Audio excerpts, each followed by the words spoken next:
Howdy Moz fans, and welcome to another edition of Whiteboard Friday. This week we're going to talk about a topic that I've been seeing coming up in the SEO world for probably a good 6 to 12 months now. I think ever since Hummingbird came out, there have been a little bit of discussion, and then over the last year it's really picked up around this idea that, hey, maybe we shouldn't be optimizing for researching and targeting keywords or keyword phrases anymore. Maybe we should be going more towards topics and ideas and broad concepts.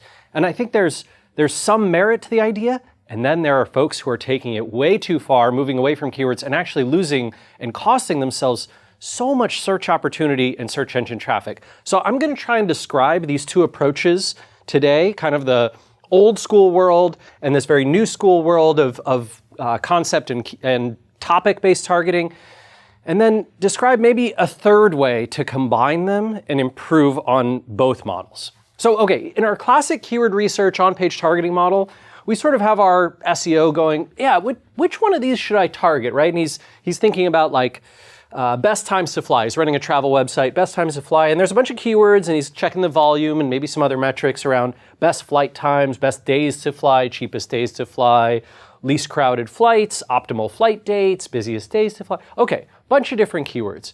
And so maybe our SEO friend here is thinking, all right, she's gonna maybe go make a page for each of these keywords. Maybe not all of them at first, but she's gonna decide, hey, you know what? I'm going after optimal flight dates, lowest airport traffic days, and cheapest days to fly. I'm gonna make 3 different pages.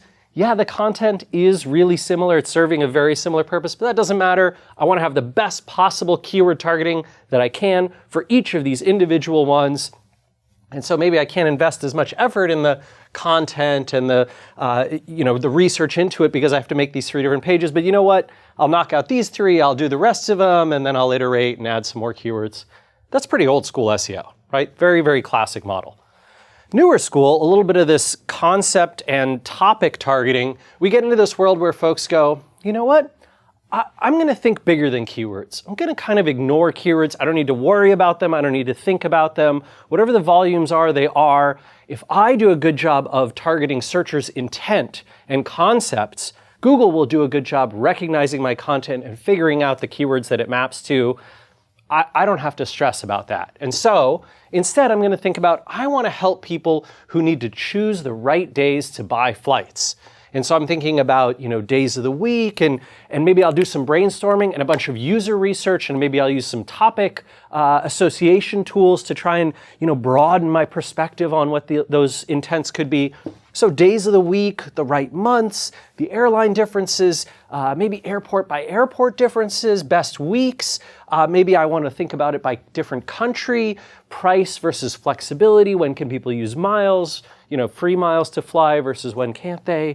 All right, and now I've come up with the ultimate guide to smart flight planning. And I've got great content on there. I have this, graph where you can actually select a different country or a different airline and see the dates or the weeks of the year or the days of the week when you can get cheapest flights. And this is just an awesome piece of content that serves a lot of these needs really nicely.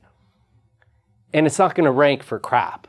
Like, I don't mean to be rude. It's not the case that Google can never map this to these types of keywords. But if a lot of people are searching for best days of the week to fly, and you have the ultimate guide to smart flight planning, you might do a phenomenal job of helping people with that search intent.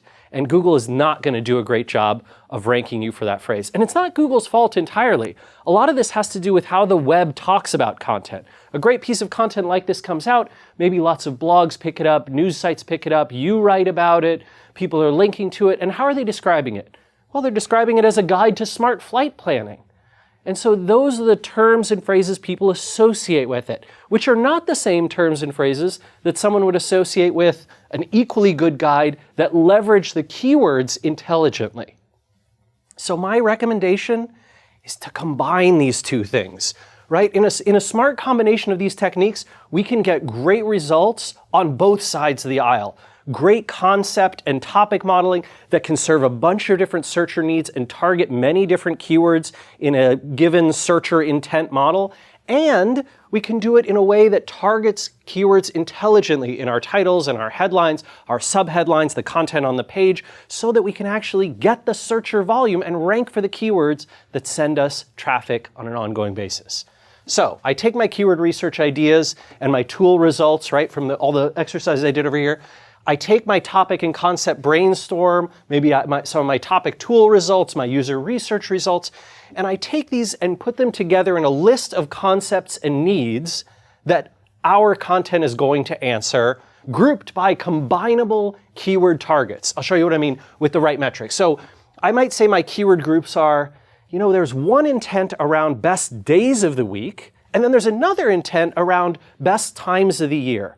And yes, there's overlap between them. There might be people who are looking for kind of both at the same time, but they actually are pretty separate in their intent. Best days of the week, that's really someone who knows that they're going to fly at some point and they want to know, should I be booking on a Tuesday, Wednesday, Thursday, or a Monday or a Sunday?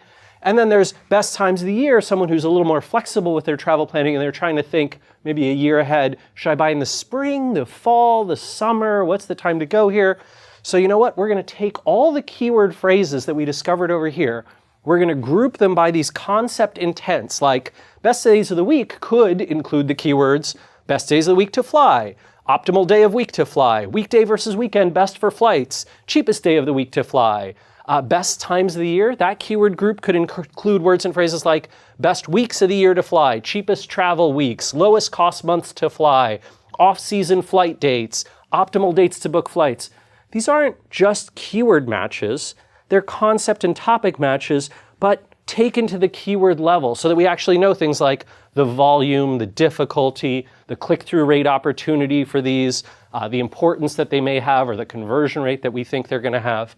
And then we can group these together and decide, hey, you know what? The volume for all of these is higher, but these ones are more important to us. They have lower difficulty. Maybe they have higher click-through rate opportunity. So we're going to target best times of the year. That's going to be the content we create. Now I'm going to wrap my keywords together into the best weeks and months to book flights in 2016. That's just as compelling a title as The Ultimate Guide to Smart Flight Planning. Maybe a tiny bit less. You could quibble, but I'm sure you could come up with one. And it uses our keywords intelligently. And now I've got subheadings that are sort by the cheapest, the least crowded, the most flexible, by airline, by location. Great. I've hit all my topic areas and all my keyword areas at the same time, all in one piece of content. This kind of model where we combine the best of these two worlds, I think is the way of the future. I don't think it pays to stick to your old school keyword targeting methodology, nor do I think it pays to ignore keyword targeting and keyword research entirely. I think we've got to merge these practices, come up with something smart. All right, everyone, look forward to your comments, and we'll see you again next week for another edition of Whiteboard Friday. Take care.